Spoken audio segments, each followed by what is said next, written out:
Subscribe Tag TV YouTube channel and press the notification button.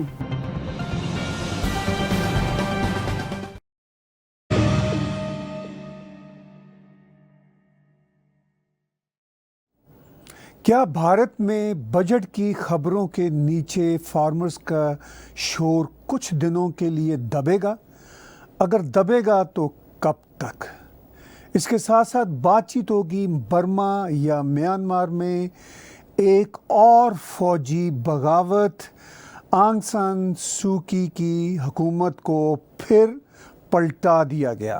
और आज का मुद्दा न्यूज़ टॉक में बिला तकल्लुफ़ में आप मेरे साथ सुनेंगे इस हवाले से भी कि अमेरिका क्या कहता है बर्मा म्यांमार के इस रीसेंट कू के सिलसिला में। उधर इमरान खान का पाकिस्तान में ये एक शो शुरू हो रहा है, आपका वज़ीर आज़म आपके साथ। तो क्या ये उनका शो उनकी सियासी शोबदाबाजी होगी? इस पे कुछ बातचीत होगी। टोरंटो का भी बजट आ गया, टोरंटो सिटी हॉल का, उस पर मैं थोड़ी सी बातचीत करूँगा। सबसे पहले हम आज का अहम मुद्दा लेते हैं भारत का बजट और फार्मर्स। भारत के इस बजट में एग्रीकल्चर सेक्टर की बहुत बात की गई है। फार्मर्स प्रोटेस्ट जो चल रहे हैं उनके कॉन्टेक्स्ट में ये बजट बहुत ही मानी रखता है। इस बजट पर एक नज़र डालने से पहले मैं चाहूँगा कि प्राइम मिनिस्टर नरेंद्र मोदी का एक वीडियो क्लिप आपके साथ शेयर करूँ, और इस वीडियो क्लिप में कुछ झलकियाँ भारत की फाइनेंस मिनिस्टर की भी हैं जिन्होंने ये बजट पार्लियामेंट में पेश किया। देखते हैं वीडियो क्लिप।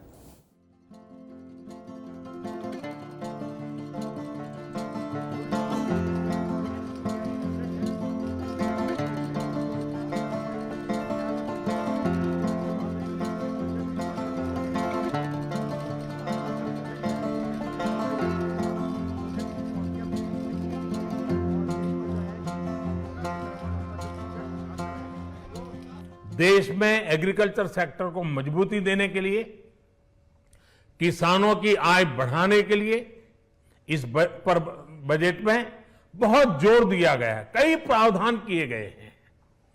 एग्रीकल्चर सेक्टर में किसानों को और आसानी से और ज्यादा ऋण मिल सकेगा।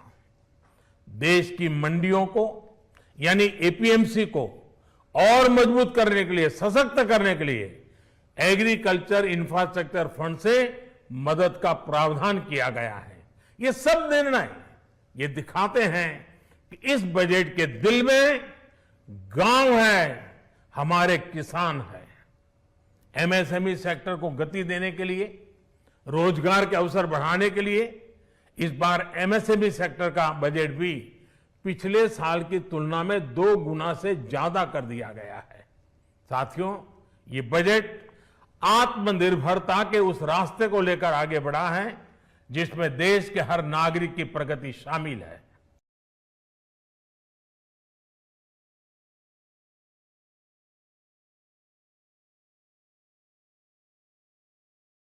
The big question is, we have heard a lot of talk. When will we see action and results?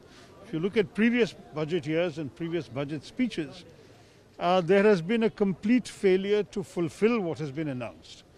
There is, for example, a very high reliance on disinvestment, but in fact the government has failed to meet its disinvestment targets every year for the last 6 years. जो 2 खास मुद्दे देश के सामने हैं वो है कि डिफेंस और एग्रीकल्चर, कृषि और हमारी सीमाओं पे सुरक्षा करना।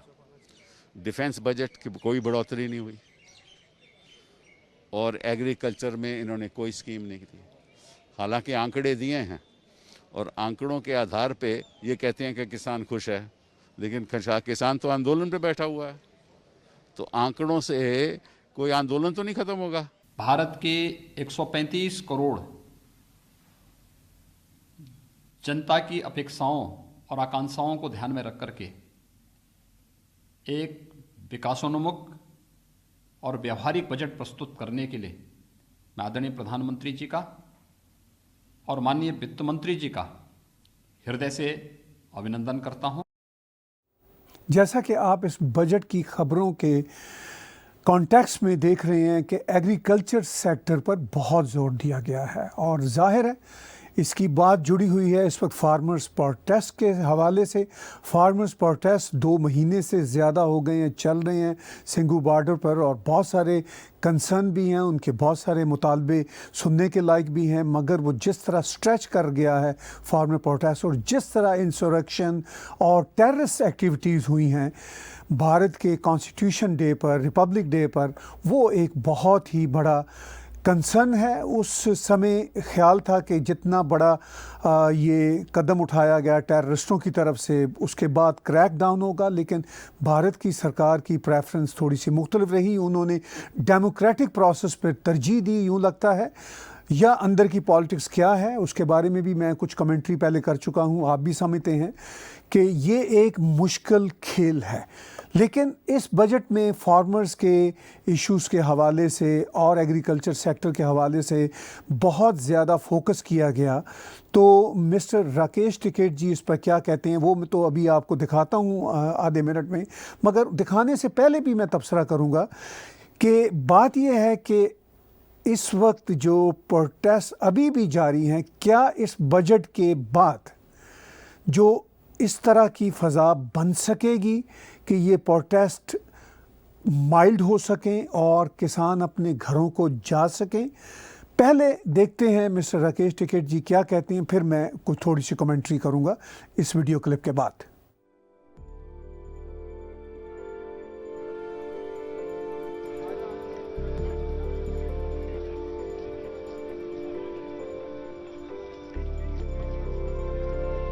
बजट से देखते हैं क्या है, क्योंकि प्रधानमंत्री और सरकारें किसानों का नाम ले रही है, किसान आंदोलनरत है, किसान सड़कों के ऊपर है, तो बजट में तो होना चाहिए। अगर अब भी बजट में नहीं होगा तो क्या जीरो पर बजट जाएगा? बिल्कुल भी। हमको ये है कि डायरेक्ट कैसे उनका फायदा हो सकता है। फसलों के रेट से अब किसान का भला नहीं हो सकता। अब भला होगा कि जिस हिसाब से मार्केट बढ़ रही है उसी हिसाब से मार्केट के हिसाब से ही किसानों के फसलों के रेट भी बढ़ेंगे। एक बड़ा सवाल, वो रेट नहीं बढ़ पा रहे तो दूसरे तरह से कैसे उनकी मदद हो सकती है किसान की? वो सस्ता कर्जा देकर हो सकती है, उनको इक्विपमेंट फ्री और कम पैसों में देकर हो सकती है, सब्सिडी उनको डायरेक्ट दे, उनको बिजली जैसी एक सुविधाएं हैं वो उसको फ्री दे। अगर कोई डीजल से खेती कर रहा है उसको दे। जो छोटा किसान है जो 1 एकड़ का, आधा एकड़ का, 2 एकड़ का, 3 एकड़ का, बड़े किसान की बजाय उसको छोटे किसान को ज्यादा प्रायोरिटी उसको दे। वो कितने लोग उस मेंबर हैं, अगर कोई छोटा किसान है तो उसको ज्यादा फैसिलिटी हमको देनी चाहिए, इक्विपमेंट हो या किसी भी तरीके हो, या उसको पानी की सुविधा कंटिन्यूस को पानी उसको फ्री मिले, तो उसको ज़्यादा बेनिफिट सरकार को देना चाहिए। और जहाँ तक कि आप लोगों की मांगे हैं बिल को वापस लगातार वो तो है, जिस मांग से हमारे 150 से ज़्यादा लोग जो शहीद हो गए हमारे, तो जिस कोज के लिए आए हैं, किसान ऐसे कैसे चला जाएगा? हमारा है कि बिल वापसी नहीं तो घर वापसी नहीं। आप बनी रहने दो, पुलिस तो बनती है, पुलिस थोड़ा बनती है तो सरकार की पॉलिसी होती है। भारत बजट के कॉन्टेक्स्ट में किसान प्रोटेस्ट के जो सबसे बड़े लीडर अब तक मीडिया पर सामने आए हैं, राकेश टिकैत जी, आपने उनकी बातचीत सुनी, आपने गौर किया होगा कि वो ज़रा टोन डाउन हैं, बहुत फ्रेश भी दिख रहे हैं और एक खुद नेता के तौर पर सामने उभर रहे हैं। चूँकि जो हमने भारत के पार्लियामेंट पे अटैक के बाद, पार्लियामेंट से ज़्यादा मैं कहूँगा इनफैक्ट लाल किला पर, जो लाल किला इनफैक्ट पार्लियामेंट का, कॉन्स्टिट्यूशन का ही एक सिंबल है, उस पर अटैक के बाद जो उनकी हालत थी और जो 4 बूंद आंसू के बहे थे बकौल उनके साथी मिस्टर यादव के मुताबिक, तो इस पर बहुत सारा तबसरा इस वक्त भारत के मीडिया पर हो रहा है कि क्या है वो 4 बूंद जो थे वो उतने बड़े जो टेररिस्ट एक्ट के जो किसानों में कुछ मिले हुए थे लोग जिन्होंने वो किया उसको टोन डाउन करने के लिए थे। अब तक की जो भारत की सूरत हाल है वो ये है कि वाकई ही उन 4 आंसू के बूंदों ने वो सूरत हाल डिज़ोल्व कर दी, अदरवाइज़ तो बहुत बड़ा क्रैकडाउन डिज़र्व करते थे ये सारे के सारे लोग जिन्होंने लॉलेसनेस की इंतहा की थी। लेकिन वाकई उनके 4 बूंद आंसू जो हैं वो काम आए और अब वो बहुत फ्रेश दिख रहे हैं और बातचीत कर रहे हैं और टोन डाउन भी हैं। आज की इस गुफ्तगू में अगले घंटे क्या उनका एटीट्यूड होगा, कल के रोज़ क्या होगा, कुछ पता नहीं। कल कहाँ से कमक आती है, चीन से या पाकिस्तान से या कहाँ से साथ मिलता है, तो किस तरफ ये बात चल पड़ती आगे, ये तो बात की बात है। लेकिन अभी वो जैसे यूँ दिखता है कि जैसे वो नेगोशिएशन के मूड में हैं इस वीडियो क्लिप की हद तक। आखिर में अगरचे वो ये कहते हैं कि हमारे बहुत सारे लोग मारे जा चुके हैं, जो जाहिर है 2 महीनों से बैठे हुए हैं, कोविड भी चल रहा है, सर्दियां भी हैं, बूढ़े लोग भी हैं, कई उसमें अपनी ज़िंदगी की बाजी भी खो बैठे, तो वो कहते हैं कि हम उन शहीदों को ऐसे तो नहीं भूलने देंगे, हम घर वापस नहीं जाएंगे बल्कि दिल्ली ही जाएंगे। खैर ये उनका पॉलिटिकल स्टेटमेंट है। लेकिन सिचुएशन बहुत इंटरेस्टिंग है कि इस बजट में भारत की सरकार ने एग्रीकल्चर सेक्टर और फार्मर्स के इश्यूज़ पे काफ़ी जोर दिया है, यकीनी तौर पर इस बात को पेश नज़र रखते हुए कि इस वक्त फार्मर्स बहरहाल बहुत सारे मुतालबात कर रहे हैं और गवर्नमेंट उनको लिवरेज देना चाह रही है। अब इन पर है फार्मर्स पर कि क्या ये भी अपनी जो एब्सोल्यूट ज़िद है उस पर अड़े रहेंगे या नेगोशिएशन में हमेशा गिव एंड टेक होता है, कुछ लेना पड़ता है, कुछ देना पड़ता है।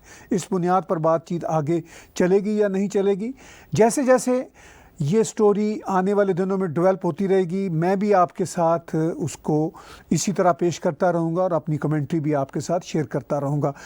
बजट की बात हो रही है तो टोरंटो सिटी काउंसिल का भी बजट इत्तफाक की बात है कि आज ही के रोज़ आया जब भारत का आया, अगरचे इसमें कोई मुमासलत नहीं है, सिर्फ एक ही मुमासलत है कि डेट एक है और बजट की वहाँ पे भी बात है, यहाँ पे भी बजट की बात है, मगर ये एक शहर का बजट है। टोरंटो कनाडा का सबसे बड़ा शहर है, उसका सिटी का जो बजट है वो इम्पॉर्टेंट है और ख़ास तौर पर कोविड की जो बहुत ज़्यादा होलनाकियाँ रही हैं 2020 की और अभी भी चल रही हैं, उसके कॉन्टेक्स्ट में ये बजट काफ़ी टफ़ है और उस बजट को टोरंटोनियंस, टोरंटो में बसने वाले लोग कैसे देखते हैं, उन पर कैसे असरअंदाज होता है, ये अभी डिबेट चलेगी। जूं चलेगी हम इस पर भी कुछ आने वाले दिनों में आपके साथ बातचीत लेकर आएंगे। जियो पॉलिटिक्स, ग्लोबल जियो पॉलिटिक्स के कॉन्टेक्स्ट में एक ऐसी खबर कल से पूरी दुनिया के मीडिया पर गर्दिश कर रही है, वो है बर्मा यानी म्यांमार पे जो एक तरह से, बल्कि एक तरह से नहीं हर तरह से फ़ौजी कू हुआ। 2011 से हम कह सकते हैं कि आंग सान सूकी जी की जो सरकार है मुख्तलिफ़ फॉर्म्स में मिलिट्री के साथ उनका जो पावर शेयरिंग थी उसके साथ वो चल रही थी। ऑलरेडी जो बर्मा की मिलिट्री है वो उनका सो कॉल्ड नाम नहार डेमोक्रेसी के दिनों में भी 25% शेयर होता था। 25% शेयर से मुराद उनकी ये थी कि हमारे पास मिनिस्ट्री डिफेंस भी रहे, इंटीरियर मिनिस्ट्री भी रहे, फॉरेन मिनिस्ट्री भी रहे। वही हाल जो पाकिस्तान में है। पाकिस्तान में वो कहते तो नहीं है कि हमारे पास है, मगर प्रैक्टिकली उन्हीं के पास है, चाहे फ्रंट पे इमरान खान हो, नवाज शरीफ हो, कोई भी हो। म्यांमार में वो ऑफिशियली थे कि ये मिनिस्ट्रीज़ हमारे पास रहेंगी। अब उन्होंने कू कर दिया ये कह के कि अपोजिशन का ये कहना था कि इस इलेक्शन में जो रीसेंट इलेक्शन हुए हैं बहुत ज़्यादा जो है धांधली हुई है। हालांकि उस इलेक्शन में जो आंग सान सूकी की पार्टी है वो कोई 80% के करीब वोट्स लेकर कामयाब हुए थे, मगर लगता है कि मिलिट्री का जो पावर शेयरिंग का जो फार्मूला था इनके साथ वो फेल हो गया। उन्होंने फिर एक बार डायरेक्ट उस पर कब्ज़ा कर लिया ऑलमोस्ट 10 वर्षों के बाद। 2011 के बाद एक बार फिर वहाँ की मिलिट्री बराह रास्त सामने आ गई है, कू कर दिया। जो मिस सूकी हैं उनको भी अरेस्ट कर लिया, इसके साथ साथ जो और भी पॉलिटिकल लीडर्स हैं उनको भी अरेस्ट कर लिया। और इस मौका पर अभी थोड़ी देर पहले वाइट हाउस की प्रेस सेक्रेटरी मिस जैन साकी ने बातचीत की है वाइट हाउस में प्रेस रिपोर्टर्स के साथ, और उन्होंने अमेरिका का जो टफ पॉइंट ऑफ व्यू है वो दिया है। और बड़ी इंटरेस्टिंग इसमें कॉन्नोटेशन है। एक रिपोर्टर ने पूछा कि आप और प्रेसिडेंट बाइडन बार बार बर्मा क्यों कह रहे हैं, म्यांमार क्यों नहीं कहते, ये भी उन्होंने बात की है। हम ये वीडियो क्लिप आपके साथ शेयर करते हैं मिस जैन साकी वाइट हाउस की प्रेस सेक्रेटरी का। Well, I think that's why that was called out in the president's comments. As you know, we removed sanctions. The United States, I should say, removed sanctions on Burma over the past decade based on progress toward democracy. The reversal of that progress will necessitate an immediate review of our sanctions laws and authorities, followed by appropriate action. So that's why he called it out. In regards to Myanmar, what, if any, efforts are being made to coordinate a response with allies such as Japan, EU, and Britain? And has there been any contacts with China to discuss the situation? We have had intensive consultations at multiple levels with allies and partners in the region and around the world. I would expect many of those would come through the State Department, so I'd certainly refer to them for more specifics. Hans. Yeah, if I could just follow Burma. In your statement last night when you said you might take action, you referred to it as Burma and Myanmar. And in the president's statement just now, he only uses Burma. Is that indicative of a formal shift of the United States government on how we are to refer to that Southeast Asian country? Well, our official policy is that we say Burma, but use Myanmar as a courtesy in certain communications. So, for example, the embassy website refers to Myanmar because they are, by definition, dealing with officials and the public. The State Department website uses Burma, Myanmar in some places and Burma in others. So there's no official change. You last night used both, and the president goes 4 times with Burma. Was he meaning to be discourteous? I don't think that's the conclusion you should draw. Certainly he is watching this closely, as is evidenced by his statement. Very interesting. अभी white house की press secretary Jain साकी reporters को जवाब देते हुए इस पे ज़्यादा डिबेट चल रही है वहाँ पे कि इसका नाम बर्मा होना चाहिए या म्यांमार होना चाहिए। इस पे डिबेट कम है कि उस पर जो कू हुआ है उस पर क्या एक्शन लेना। उस पर तो मिस जैन साकी ने सिर्फ इतना ही कहा कि अभी हम रिव्यू कर रहे हैं और देखेंगे कि क्या करना है, रिवर्सल ऑफ सैंक्शंस होना है कि नहीं होना बर्मा पे। लेकिन इस पर ज़्यादा गुफ्तगू चल रही है कि प्रेसिडेंट जो बाइडन ने 4 बार कहा है कि वो बर्मा ही कहेंगे, और उन्होंने इंसिस्ट किया है कि उसको म्यांमार नहीं कहेंगे, बर्मा कहेंगे। और जब रिपोर्टर ने ये कहा कि आप ये बताइए कि क्या इस तरह कोई आप उसके साथ म्यांमार या बर्मा के साथ आप कोई एक तरह से डिमीनिंग सलूक कर रहे हैं, कोई कटियस नहीं है आपका एटीट्यूड, तो इस पे उन्होंने कहा कि आप बात को इस तरह ना लें। लेकिन ऑफ कोर्स अगर वो बर्मा ही कहने पर इंसिस्ट कर रहे हैं तो ये एक अलग डिबेट है, इस पे फिर किसी दिन डिबेट करेंगे, क्योंकि इस कू के बाद म्यांमार या बर्मा दोबारा से रडार पे आ गया दुनिया के, और ज़्यादा इस पर बहस होगी। और सवाल में ये भी पूछा गया उनसे कि चीन का जो रोल है इस कू में, जो बहरहाल चाइना इस मिलिट्री रजीम के पीछे है और चाइना का बर्मा में हमेशा से बहुत ज़्यादा इन्फ्लुएंस रहा है, तो उस पर भी अभी जैन साकी प्रेस सेक्रेटरी वाइट हाउस बातचीत को गोल कर गई, उन्होंने अवॉइड किया उसका जवाब देने के लिए। बहरहाल सिचुएशन काफ़ी गंभीर है और वहाँ पर जो डेमोक्रेसी का प्रोसेस थोड़ा बहुत चला था वो एक बार फिर डिरेल हो गया और सिचुएशन काफ़ी ख़राब है। अब हम थोड़ी सी आखिर में बातचीत करेंगे पाकिस्तान में, जहाँ पर अपेरेंटली डेमोक्रेसी नज़र आती है, अपेरेंटली डेमोक्रेटिक गवर्नमेंट ही चला रही है, इंटीरियर मिनिस्ट्री, डिफेंस मिनिस्ट्री और इसके साथ साथ फॉरेन अफेयर्स की मिनिस्ट्री, मगर वहाँ की फ़ौजी जनता ही उसको कंट्रोल करती है। और उसी एनवायरनमेंट में इमरान खान साहब ने आज एक नए शो का ऐलान किया है कि आपका वज़ीर आज़म आपके साथ, जैसे प्राइम मिनिस्टर नरेंद्र मोदी का आता है मन की बात रेडियो पे, तो इसी तरह ये भी सवाल लिया करेंगे। और ये भी ज़हन में रखें कि पाकिस्तान में नवाज शरीफ भी इस तरह के शो किया करते थे। इवन प्रेसिडेंट जो फौजी डिक्टेटर हुआ करते थे पाकिस्तान के, मिस्टर ज़ियाउल हक, वो भी इस तरह के किया करते थे रेडियो शो या रेडियो ड्रामे। बहरहाल पाकिस्तान में इस वक्त जो सिचुएशन है वो काफ़ी गंभीर है। डेमोक्रेसी का प्रोसेस जैसा तैसा भी ऊपर से नज़र आता है, वो भी बहुत फ्रेजाइल, वो भी बहुत डामाडोल रहता है। और उसके साथ साथ इकॉनमी बहुत बुरी तरह मुतासर है, सिक्योरिटी के इश्यूज़ हैं और लोगों में बेचैनी पाई जाती है, महंगाई बहुत है। इस एनवायरनमेंट में पाकिस्तान के वज़ीर आज़म किस मुंह से आवाम को कह सकेंगे कि आपका वज़ीर आज़म आपके साथ, क्योंकि आज का वज़ीर आज़म तो आज की आवाम की जो मसाइल हैं उनको हल करने के सिलसिला में उनके साथ कहीं भी खड़ा ही नज़र नहीं आता। तो बहरहाल आने वाले दिनों में जूं इमरान खान के ये रेडियो टॉक सामने आएंगे, हमारी कमेंट्री भी इसके साथ साथ सामने आएगी। आज का न्यूज़ टॉक ताहिर गोरा के साथ देखने और सुनने का बहुत शुक्रिया।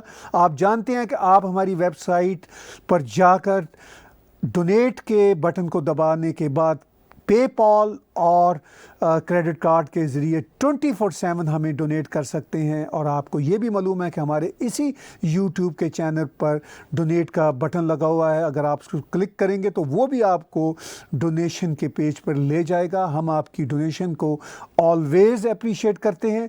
हमने सुपर चैट का सिलसिला अभी कुछ हफ्तों के लिए रोका हुआ है, इसलिए कि आजकल हम अपना टीवी चैनल 24/7 लाइव वैसे ही आपके साथ शेयर कर रहे हैं। दुनिया के किसी हिस्से में हो, आप हमारा टैग टीवी 24/7 हमारे talk shows, news reports, news bulletins, analysis के साथ 24/7 देख सकते हैं। Thank you very much for watching tag TV बिला तकल्लुफ़ शो विद ताहिर गोरा। Subscribe Tag TV YouTube channel and press the notification button.